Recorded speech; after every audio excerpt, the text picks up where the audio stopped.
कैसे बनती है फैक्ट्री में च्युइंगम? च्युइंगम वेजिटेरियन है या नॉन वेजिटेरियन? क्या मिल्क पाउडर बच्चों की सेहत के लिए फायदेमंद साबित होता है? क्या मिल्क पाउडर में वो सभी पोषक तत्व होते हैं जो दूध में पाए जाते हैं? आखिर फैक्ट्री में कुरकुरे कैसे बनते हैं? पार्ले जी बिस्किट में क्या क्या मिलाया जाता है? चलिए जानते हैं। Number 1, chewing gum making process. भाई टाइम पास करना हो या मुंह की एक्सरसाइज, दोनों में च्युइंगम हमारे खूब काम आती है। 1 रुपए की च्युइंगम घंटों हमारा टाइम पास करा देती है, लेकिन च्युइंगम खाने से पहले दिमाग में सवाल जरूर आता है कि क्या च्युइंगम वेजिटेरियन है या नॉन वेजिटेरियन? तो चलिए इसका जवाब जानने की कोशिश करते हैं। दोस्तों सबसे पहले च्युइंगम बनाने के लिए मेंटल क्रिस्टल लिया जाता है और फिर इसके साथ पेपरमिंट ऑयल को ऐड किया जाता है। इन दोनों को एक बड़े से कंटेनर में डाला जाता है और फिर शुरुआत होती है इन दोनों के बीच रिएक्शन की। इन दोनों का रिएक्शन इतना ज्यादा होता है कि वर्कर्स इससे अपनी आंखें बचाने के लिए ग्लासेस पहनकर रखते हैं। वर्कर इन दोनों को तब तक अच्छे से मिक्स करते हैं जब तक कि ये च्युइंगम बनने के लिए एकदम परफेक्ट ना हो जाए। इसके बनने के दौरान दूसरे वर्कर रेडीमेड गम बॉल या वैक्स को एक बर्तन में मिलाता है। बता दें कि इन गम बॉल्स में किसी भी तरह का टेस्ट नहीं होता है, इसलिए इन्हें मीठा करने के लिए इसमें चीनी ऐड की जाती है, इसीलिए हमें च्युइंगम मीठी मीठी से लगती है। अब ये जब अच्छे से मिक्स हो जाती है तो बारी आती है फ्लेवर की। अब शुरू में जो पेपरमिंट फ्लेवर आता है उसे गम बॉल्स मिक्सचर के साथ ऐड किया जाता है। इसके बाद इन्हें एक मशीन में डालकर अच्छे से मिलाया जाता है और इस तरह च्युइंगम एक बड़े से आकार में बन जाती है। 100 किलो च्युइंगम से कम 55,000 च्युइंगम बनाई जाती है। अब इस बड़ी साइज च्युइंगम को छोटे छोटे पार्ट्स में कट किया जाता है और फिर इन्हें एक मशीन के अंदर डाला जाता है जहाँ ये च्युइंगम एक लेयर पतली चादर में कन्वर्ट हो जाती है। अब शीट के बाद बारी आती है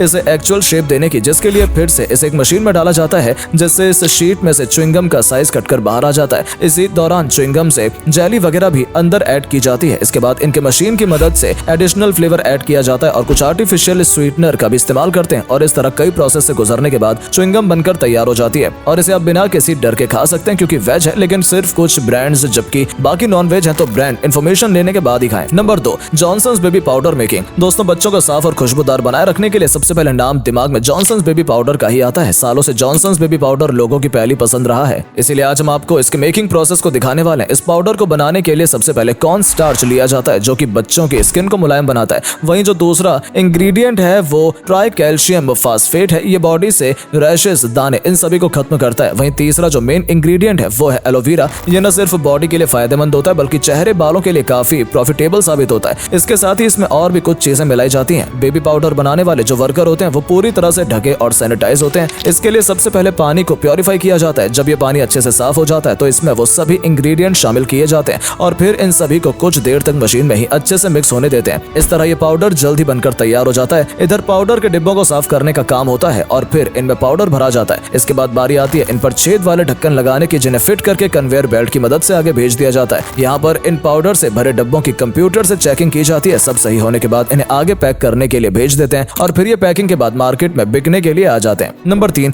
पार्ले जी बिस्किट मैन्युफैक्चरिंग। दोस्तों अगर आपसे एक फेमस बिस्कुट का नाम पूछा जाए तो आधे से ज्यादा लोगों की जुबान पर पार्ले जी का नाम जरूर आएगा। ये न सिर्फ सालों पुराना है बल्कि अपने अनोखे टेस्ट के लिए भी जाना जाता है। पार्ले जी बच्चों के लिए भी काफी अच्छा माना जाता है। बड़े हो या बूढ़े, बच्चे हो या जवान, सभी पार्ले जी खाना पसंद करते हैं और इसे बनाने के की इंग्रेडिएंट्स हैं मैदा, चीनी और एडाइबल ऑयल। इन्हें बिस्कुट बनाने के लिए इस्तेमाल किया जाता है। इन्हें लैब में जांच के लिए भेजा जाता है और फिर आगे के प्रोसेस के लिए ये पास होने के बाद काम में लिए जाते हैं। सबसे पहले मैदे और चीनी को छाना जाता है और फिर इनके साथ पानी और एडिबल ऑयल मिक्स किया जाता है और ये सभी चीजें बड़े से कंटेनर में डालकर मिलाई जाती हैं। परफेक्ट डो बनने के बाद इसे कंटेनर से बाहर निकाल लिया जाता है। अब डो तो तैयार है, बस कमी है तो इन्हें बिस्किट का शेप देने की। इसके लिए एक रोलर मशीन होती है जिसके ऊपर बिस्किट का शेप होता है। जब ये रोलर इस डो पर चलता है तो डो पर भी बिस्किट छप जाते हैं और फिर इन्हें इसी शेप में काट लिया जाता है। कटाई के बाद ये बिस्किट बेकिंग के लिए बेकिंग सेक्शन में जाते हैं। यहाँ इस सेक्शन में इन्हें करीब 240 डिग्री सेल्सियस के तापमान पर बेक किया जाता है और फिर इन्हें कुछ देर और दूसरी मशीन में ड्राई किया जाता है ताकि बिस्किट में कोई नमी ना रहे और बिस्किट अच्छे से क्रंची हो जाए। इस तरह पार्ले जी बिस्किट बनने के बाद इन्हें पॉलिथीन में पैक किया जाता है और ये आप तक पहुंच जाते हैं। Number 4, baby milk powder manufacturing process. आज मार्केट में बच्चों को जॉनसन्स बेबी पाउडर हो या फिर मिल्क पाउडर, दोनों ही बड़े धड़ल्ले से बिक रहे हैं। मिल्क पाउडर आज ज्यादातर बच्चों को पिलाया ही जाता है। सबसे अच्छी बात यह है कि जल्दी खराब नहीं होता है और इस पाउडर से दूध बनाना बेहद ही आसान होता है। मिल्क पाउडर न सिर्फ बच्चों की हेल्थ के लिए अच्छा माना जाता है बल्कि टेस्ट में भी एक नंबर होता है। इससे सिर्फ बच्चे दीवाने नहीं होते हैं बल्कि बड़े भी इस पाउडर को खाना खास पसंद करते हैं। लेकिन ये इतना टेस्टी बनता कैसे,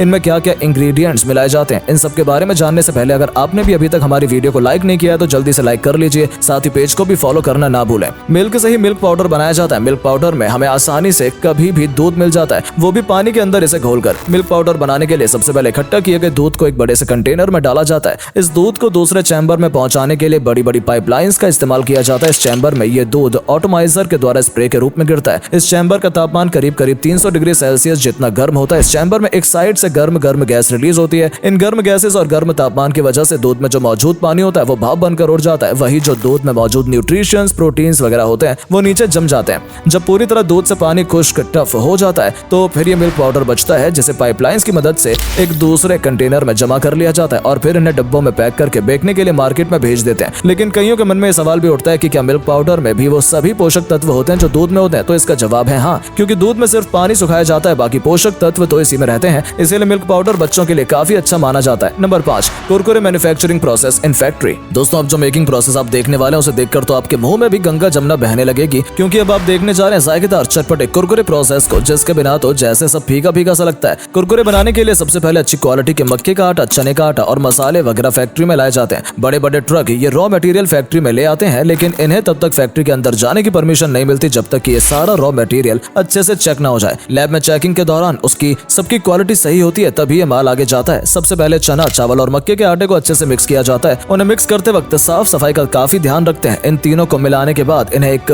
ब्लेंडर मशीन में डाला जाता है, जिसका काम इन तीनों ही आटे को अच्छे से मिक्स करना होता है। अब इन आटे को डो में बदलने के लिए इसमें पानी मिलाया जाता है, जो पूरी तरह से प्योर होता है। पानी के साथ मिल जाने के बाद ये एक पेस्ट की तरह बन जाता है और फिर इन्हें एक मशीन में भेजा जाता है, जहां इस पेस्ट से कुरकुरे के शेप में कटाई की जा सके। कुरकुरे को शेप मिलने के बाद इसे फ्राई मशीन में भेज दिया जाता है, जहां ये कुरकुरे अच्छे से फ्राई, क्रंची और क्रिस्पी हो जाते हैं। इसके बाद इन कुरकुरे को सीजनिंग मशीन में डाला जाता है, जहां इनमें मसाले मिलाने की बारी आती है। इस मशीन में सभी चटपटे मसाले डालकर कुरकुरे के साथ मिक्स किए जाते हैं। अच्छे से मसाले में लिपटने के बाद इन्हें मशीन की मदद से आगे भेजा जाता है, जिसके बाद ये कुरकुरे पैकेट में पैक हो जाते हैं और फिर मार्केट में बिकने के लिए आ जाते हैं। वैसे आपको इनमें से ज्यादा टेस्टी क्या लगा कमेंट में बताएं। वीडियो पसंद आई हो तो इसे लाइक और शेयर जरूर करें। अगर आपने अभी तक हमारे पेज को फॉलो नहीं किया तो जल्दी इस पेज से जुड़ने के लिए इसे फॉलो कर ले, ताकि आगे आने वाली वीडियोस की नोटिफिकेशन आपको सबसे पहले मिल सके। मिलते हैं आपसे अगले वीडियो में, तब तक के लिए बाय बाय।